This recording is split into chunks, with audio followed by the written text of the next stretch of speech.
பூமி அவர்களின் கீழே பிளந்தது. இருள் அனைத்தையும் விழுங்கியது. கல்லுகள் ஆழத்திற்குள் விழுந்து கொண்டே போனது. அவர்கள் தங்கள் இரட்சகரை மறந்து போயினார்கள். பாலைவனக் காற்று நினைவுகளை மூடிக்கொண்டது. கொடி சேற்றில் விழுந்தது.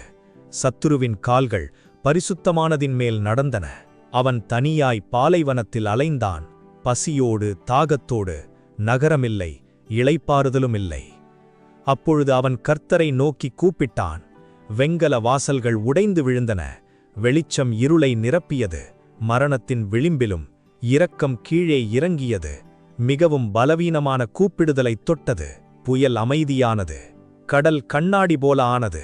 அவர் அவர்களை பத்திரமாய் வீட்டிற்கு நடத்தினார். அவன் பாலைவனம், புயல், துக்கம் அனைத்தையும் திரும்பிப் பார்த்தான்.